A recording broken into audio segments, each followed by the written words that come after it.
الصلاۃ والسلام علیک یا رسول اللہ وعلی آلک و اصحابک یا حبیب اللہ۔ پیارے محترم ناظرین، حسد ایک بہت بری عادت ہے۔ اس کے باعث انسان ناقابل تصور نقصانات کا شکار ہو جاتا ہے۔ بدقسمتی سے دیگر بے شمار گناہوں کی مثل یہ گناہ بھی معاشرے میں بے حد عام نظر آتا ہے۔ شاید ہی کوئی گھر یا محلہ ایسا ہو کہ جس میں حاسدین کا وجود نہ ہو، ورنہ اب تو بھائی اپنے سگے بھائی سے حسد میں مبتلا نظر آتا ہے۔ اس موذی مرض سے محفوظ رہنے کے لیے پہلے اس کی تعریف، پھر اس کی برائی کی وجہ اور پھر اس کی تباہ کاریوں پر غور کرنا ضروری ہے۔ آئیے ہم بھی ان تمام امور پر غور کرنے کی سعادت حاصل کرتے ہیں۔ چنانچہ سب سے پہلے حسد کی تعریف سنتے ہیں کہ حسد ہوتا کیا ہے۔ کسی مسلمان بھائی کے پاس اللہ تعالیٰ کی کوئی نعمت دیکھ کر تمنا کرنا کہ یہ نعمت اس سے چھن کر مجھے مل جائے، اگر تھوڑا سا غور کریں تو معلوم ہوگا کہ حسد کے لیے دو چیزیں ضروری ہیں۔ نمبر ایک، اپنے مسلمان بھائی سے نعمت کے زوال کی تمنا، اور نمبر دو، اپنے لیے اس کے حصول کا ارادہ۔ پیارے محترم ناظرین، حسد کے قبیح ہونے کی کئی وجوہات ہیں، جن میں سے سب سے بڑی وجہ یہ ہے کہ حاسد اللہ عز و جل کی تقسیم پر ناراض رہتا ہے اور اپنی ذات و خواہش کی خاطر چاہتا ہے کہ اس تقسیم میں تبدیلی واقع ہو جائے، چاہے اللہ تعالیٰ اس تبدیلی تقسیم سے راضی ہو یا نہ ہو۔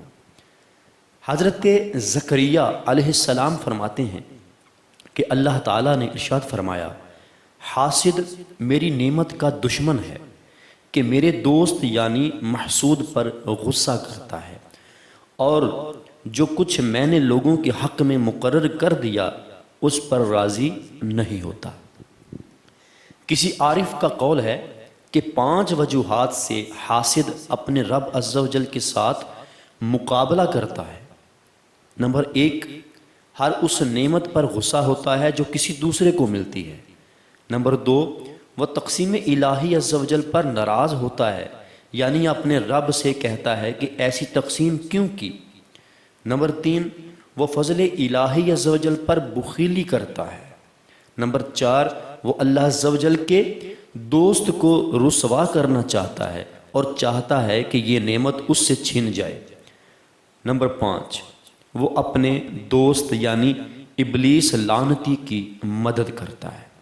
پیارے محترم ناظرین، چونکہ یہ ایک بری صفت ہے، لہٰذا اللہ تعالیٰ اور اس کے حبیب صلی اللہ علیہ وآلہ وسلم نے اس سے دور رہنے کا حکم فرمایا ہے۔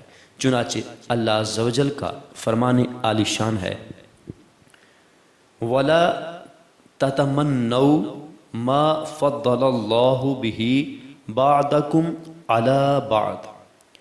ترجمہ کنز الایمان، اور اس کی آرزو نہ کرو جس سے اللہ نے تم میں سے ایک کو دوسرے پر بڑھائی دی۔ اس آیت پاک کے تحت تفسیر خزائن العرفان میں ہے کہ یہ آرزو کرنا خواہ دنیا کی جہت یعنی جانب سے ہو یا دین کی، دونوں طرف منع ہے، تاکہ آپس میں بغض و حسد پیدا نہ ہو۔ حسد نہایت بری صفت ہے۔ حسد والا دوسرے کو اچھے حال میں دیکھتا ہے تو اپنے لیے اس کی خواہش رکھتا ہے، اور ساتھ میں یہ بھی چاہتا ہے کہ اس کا بھائی اس نعمت سے محروم ہو جائے۔ یہ ممنوع ہے۔ بندے کو چاہیے کہ اللہ تعالیٰ کی تقدیر پر راضی رہے۔ اس نے جس بندے کو جو فضیلت دی، خواہ دولت و غنا کی یا دینی مناسب و مدارج کی، یہ اس کی حکمت ہے۔ حضرت ابو ہریرہ رضی اللہ تعالی عنہ سے روایت ہے کہ رسول اللہ صلی اللہ علیہ وآلہ وسلم نے ارشاد فرمایا، تم بدگمانی سے بچو، کیونکہ بدگمانی سب سے زیادہ جھوٹی بات ہے، اور دوسروں کے عیب تلاش مت کرو، اور نہ کسی کی جاسوسی کرو، نہ کسی سے حسد کرو، نہ کسی سے بغض و کینہ رکھو، اور اے اللہ عز و جل کے بندو بھائیوں کی طرح رہو۔ حضرت انس رضی اللہ تعالی عنہ سے مروی ہے کہ رسول اللہ صلی اللہ تعالی علیہ وآلہ وسلم نے ارشاد فرمایا، نہ قطع تعلق کرو، نہ ایک دوسرے سے پیٹھ پھیرو، نہ ایک دوسرے سے بغض و عداوت رکھو، اور نہ آپس میں حسد کرو۔ اے اللہ عز و جل کے بندو، آپس میں بھائی بھائی بن جاؤ۔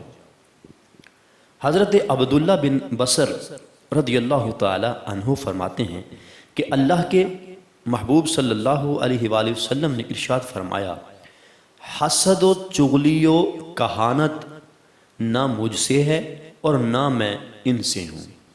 پیارے محترم ناظرین، معلوم ہوا کہ اللہ تعالیٰ اور اس کے حبیب صلی اللہ علیہ وآلہ وسلم نے حسد میں مبتلا ہونے سے منع فرمایا ہے، چنانچہ ہمیں بھی چاہیے کہ ہمیشہ اس سے دور رہنے کی کوشش کریں۔ دور رہنے کے لیے ہمت حاصل کرنے کی غرض سے ان قباحتوں کا جائزہ لینا ضروری ہے جو حسد کی بنا پر لازم آتی ہیں۔ چنانچہ حاسد کے لیے کوئی راحت نہیں، جیسا کہ حضرت احنف بن قیس رحمۃ اللہ تعالی علیہ کا فرمان ہے کہ حاسد کے لیے کوئی راحت نہیں، جھوٹے کے لیے مروت نہیں، بخیل کے لیے کوئی حیلہ نہیں، اور حکمرانوں کے لیے وفائے عہد نہیں، بد اخلاق کے لیے سرداری نہیں، اور قضائے الہی کو بدلنے والا کوئی نہیں۔ یہ تمام خطاؤں کی اصل ہے، جیسا کہ مخبر صادق صلی اللہ تعالی علیہ وآلہ وسلم ارشاد فرماتے ہیں کہ اللہ تعالیٰ نے موسیٰ بن عمران سے توریت میں فرمایا کہ تمام خطاؤں کی اصل 3 چیزیں ہیں۔ نمبر 1 تکبر، نمبر 2 حسد، اور نمبر 3 حرص۔ پھر ان سے مزید 6 برائیاں جنم لیتی ہیں، اس طرح یہ 9 ہو جاتی ہیں۔ وہ 6 برائیاں یہ ہیں: نمبر 1 پیٹ بھر کر کھانا کھانا، نمبر 2 حاجت سے زیادہ سونا، نمبر 3 ضرورت سے زیادہ آرام کرنا، نمبر 4 مال کی محبت میں گرفتار ہونا، نمبر 5 اپنی تعریف و توصیف کو پسند کرنا، اور نمبر 6 منصب و ریاست کو محبوب رکھنا۔ نیک اعمال تباہ و برباد ہو جاتے ہیں، جیسا کہ حضرت ابو ہریرہ رضی اللہ تعالی عنہ سے روایت ہے کہ رسول اللہ صلی اللہ علیہ وآلہ وسلم نے ارشاد فرمایا، حسد سے دور رہو، کیونکہ حسد نیکیوں کو اس طرح کھا جاتا ہے جیسے آگ لکڑی کو کھا جاتی ہے۔ ایک طویل حدیث پاک میں ہے کہ سرکار مدینہ صلی اللہ تعالی علیہ وآلہ وسلم نے ارشاد فرمایا کہ فرشتے ایک شخص کے اعمال کو اللہ تعالیٰ کی بارگاہ میں لے کر جاتے ہیں۔ یہ اعمال سورج کی طرح روشن اور اس دلہن کی طرح آراستہ ہوتے ہیں کہ جو سج دج کر شوہر کے گھر جاتی ہے۔ ان میں حج و عمرہ، جہاد وغیرہ سب کچھ شامل ہوتا ہے۔ جب یہ 5ویں آسمان تک پہنچتے ہیں تو اس آسمان کا دربان فرشتہ کہتا ہے کہ ان اعمال کو عمل کرنے والے کے منہ پر دے مارو، اس لیے کہ یہ شخص بندوں کی ان چیزوں پر حسد کرتا تھا جو اللہ تعالیٰ نے انہیں اپنے فضل سے دی ہیں۔ یہ آدمی اللہ عز و جل کی پسندیدہ تقسیم سے ناراض ہے، اور میرے رب نے مجھے حکم دیا ہے کہ حاسدوں کے عمل کو یہاں سے اوپر نہ جانے دوں۔ ایمان میں بگاڑ کا سبب۔ حضرت معاویہ بن حیدہ رضی اللہ تعالی عنہ سے مروی ہے کہ رسول اللہ صلی اللہ علیہ وآلہ وسلم کا فرمان علی شان ہے کہ حسد ایمان کو اس طرح بگاڑ دیتا ہے جیسا ایلوا شہد کو بگاڑ دیتا ہے۔ جہنم میں داخلے کا سبب۔ جیسا کہ حضرت ابو ہریرہ رضی اللہ تعالی عنہ بیان کرتے ہیں کہ رسول اللہ صلی اللہ علیہ وآلہ وسلم نے ارشاد فرمایا کہ بروز قیامت 6 قسم کے افراد 6 باتوں کی وجہ سے بغیر حساب و کتاب جہنم میں جائیں گے۔ عرض کی گئی، یا رسول اللہ صلی اللہ علیہ وسلم وہ کون لوگ ہیں؟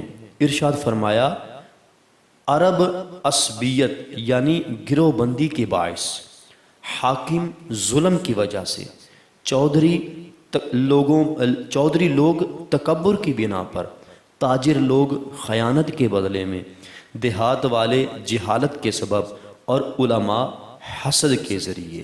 بعض اوقات حسد زندگی کے اختتام کا سبب بھی بن جاتا ہے۔ حضرت بکر بن عبداللہ رحمۃ اللہ تعالیٰ علیہ فرماتے ہیں کہ ایک شخص ایک بادشاہ کا مقرب تھا۔ وہ روزانہ بادشاہ کے روبرو کھڑے ہو کر بطور نصیحت کہا کرتا تھا کہ احسان کرنے والے کے احسان کا بدلہ دو، برے شخص سے برائی سے پیش نہ آؤ، کیونکہ برے انسان کے لیے تو اس کی برائی ہی کافی ہے۔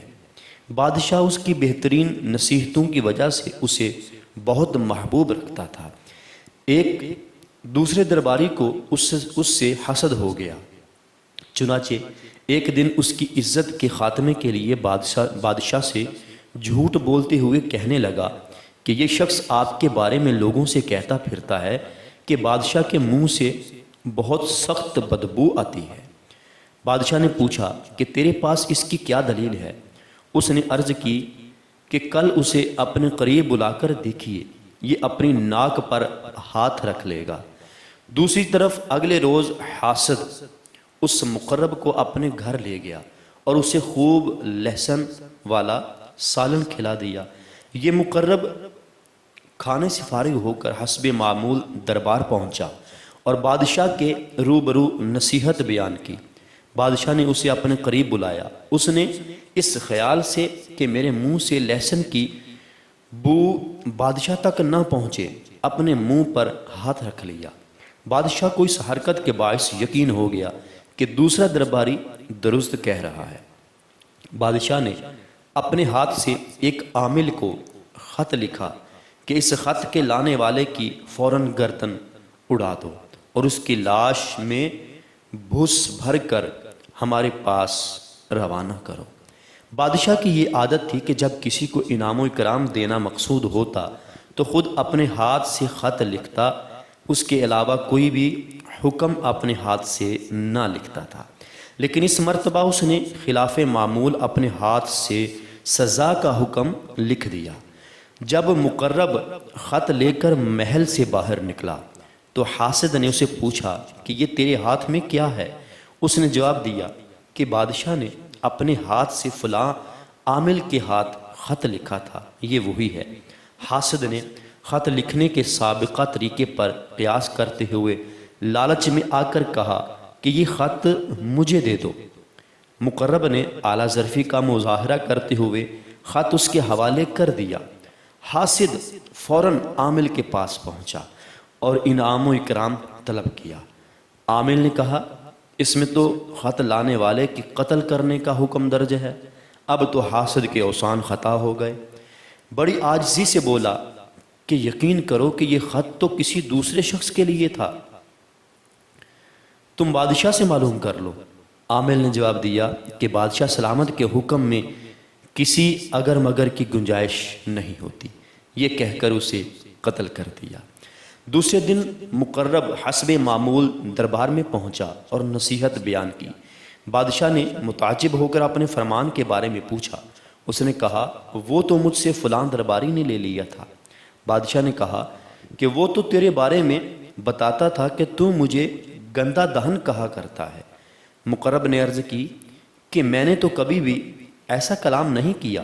بادشاہ نے منہ پر ہاتھ رکھنے کی وجہ دریافت کی تو اس نے عرض کی کہ اس شخص نے مجھے بہت سارا لہسن کھلا دیا تھا، چنانچہ میں نے پسند نہ کیا کہ اس کی بو آپ تک پہنچے۔ بادشاہ نے سارا معاملہ سمجھ لیا اور کہا کہ اب تم نصیحت کرتے ہوئے روزانہ یہ بات بھی کہا کرو کہ انسان کی خرابی کے لیے اس کا برا ہونا ہی کافی ہے، جیسا کہ اس کا یعنی حاسد کا حال ہوگا۔ اور یہ حسد ایسی بیماری ہے کہ اس کی وجہ سے دعائیں بھی قبول نہیں ہوتی۔ حضرت فقیہ ابو اللیث سمرقندی رحمۃ اللہ تعالیٰ علیہ ارشاد فرماتے ہیں کہ 3 اشخاص ایسے ہیں کہ جن کی دعا قبول نہیں کی جاتی۔ پہلا حرام کھانے والا، دوسرا کثرت سے غیبت کرنے والا، اور تیسرا وہ شخص کہ جس کے دل میں اپنے مسلمان بھائیوں سے کینہ یا حسد موجود ہو۔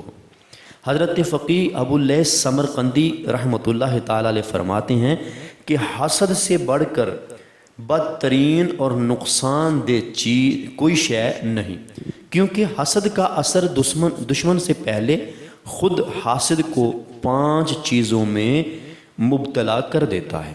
نمبر 1، کبھی منقطع نہ ہونے والا غم۔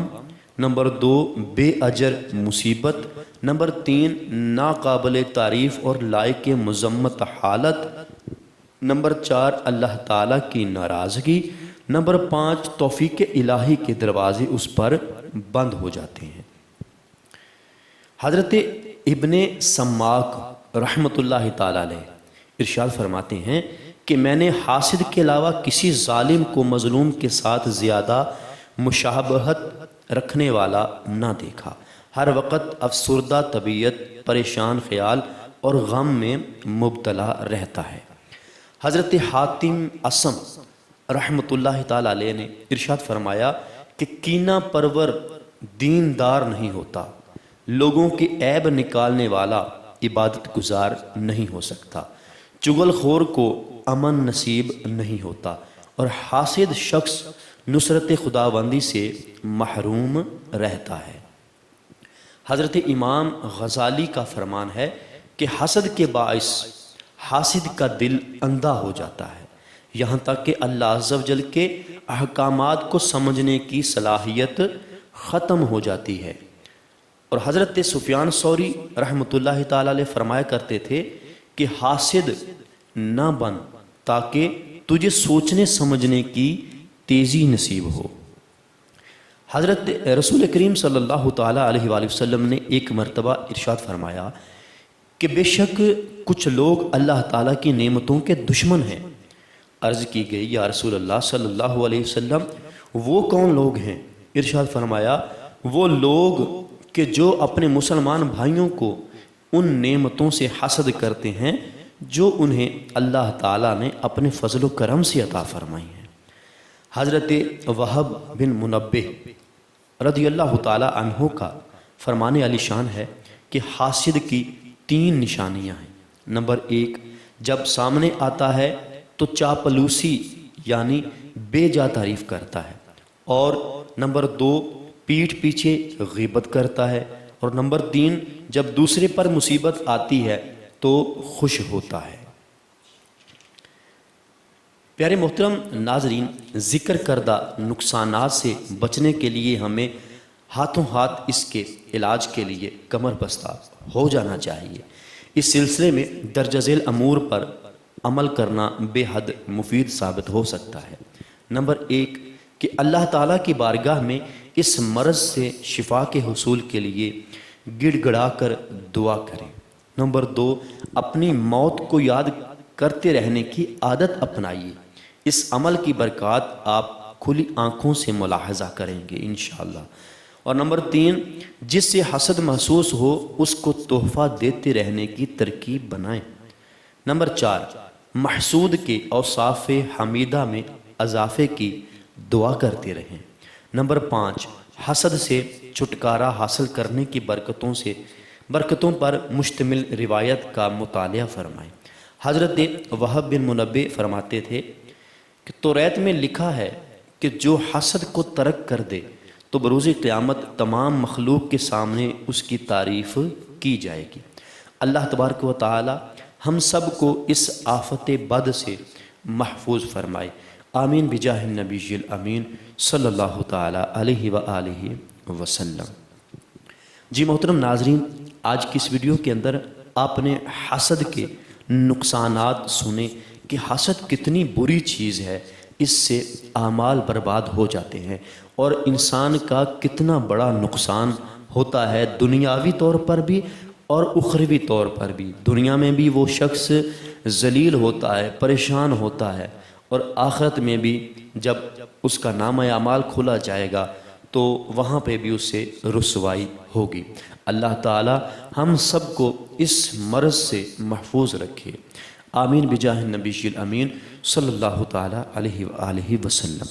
محترم ناظرین، امید ہے آج کی یہ ویڈیو آپ نے مکمل دیکھی ہوگی، آپ کو بہت کچھ سیکھنے کو ملا ہوگا۔ اگر ہماری یہ ویڈیو آپ کو اچھی لگی ہے تو ہماری ویڈیو کو لائک کیجئے، اچھا سا کومنٹ کر دیجئے، اور ساتھ ہی ہمارے چینل فیضان حدیث ٹی وی کو سبسکرائب کر دیجئے اور بیل نوٹیفیکیشن کو لازمی پریس کیجئے گا۔ اس کی وجہ سے ہماری جب بھی ویڈیو اپلوڈ ہوگی وہ آپ تک جلدی پہنچ جایا کرے گی۔